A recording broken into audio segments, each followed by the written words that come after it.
Bonjour à tous, bienvenue dans cette vidéo consacrée à la cuvée Gaujour qui veut dire joie en occitan.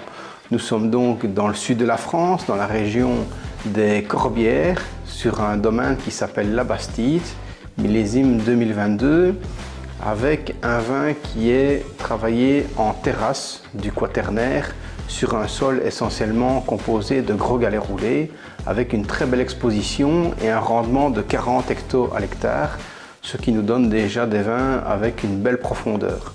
Très intéressant également, vous commencez à le comprendre à travers les vidéos, l'âge de la vigne. Ici, 35 ans, qui est déjà un âge qui peut donner des vins avec beaucoup d'intérêt sur la profondeur et sur les tanins qui sont de plus en plus fins.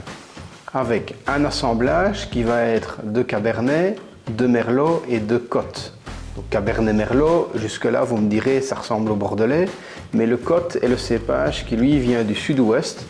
On en parle beaucoup dans cette région. C'est un cépage qui va amener beaucoup de couleurs et de concentration.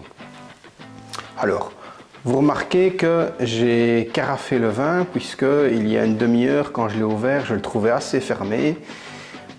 À la température ici de 14 degrés, qui est vraiment l'idéal à la fois pour le service et pour lui permettre justement de s'aérer, et bien après ce temps de carafage, on a vraiment un nez qui commence à être intéressant. Bon, la couleur déjà, nous sommes sur une belle robe de cerise avec un disque absolument limpide, le vin est complètement filtré. Et le nez. Le nez justement qui donne un premier nez sur le fruit, toujours finalement sur la couleur du vin qui est dominante sur la cerise noire, mais on commence à avoir une épice qui apparaît, un petit peu difficile à déceler au nez. On va voir ce que ça donne en bouche.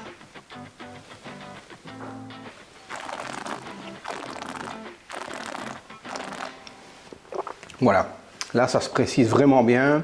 Une fois que vous travaillez le vin en olfaction, vous amenez un maximum d'air.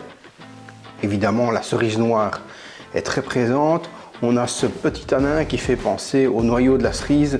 Une fois qu'on a mangé la chair autour et que nous avons encore le noyau entre le palais et la langue, et bien ce petit tanin juste sur la pointe du palais qui est encore présente.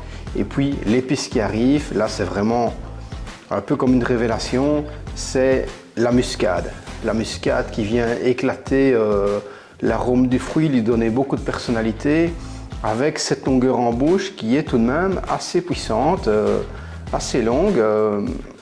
Voilà, c'est assez chouette par rapport au rapport qualité-prix du vin qui est vraiment super, avec un degré d'alcool ici qui est de 15 degrés. Alors, ça peut faire peur.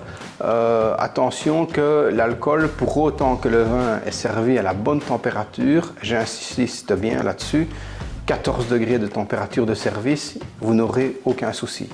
C'est vraiment l'équilibre de l'alcool et de la température qui vont faire la réussite de votre dégustation, puisque si vous servez le vin trop chaud, l'alcool va dominer et vous aurez un déséquilibre gustatif. Si vous servez le vin trop froid, vous aurez une perte au niveau de l'aromatique. Déjà, les tanins vont être beaucoup moins agréables et vous allez perdre un peu de fruits, mais surtout les épices de la rétro-olfaction. Donc, faites bien attention à la température à laquelle vous le servez. Mais voilà, l'alcool s'équilibre vraiment très bien et il amène surtout ici une belle profondeur et une belle longueur en bouche. Au niveau de la Corvin Aimé, un Châteaubriand, si on peut le faire Rossini avec ce petit morceau de foie gras, c'est encore mieux, avec juste un petit déglaçage et tout à la fin, une petite râpure de muscade me semble vraiment l'accord idéal pour donner un petit peu plus de relief à cet accord.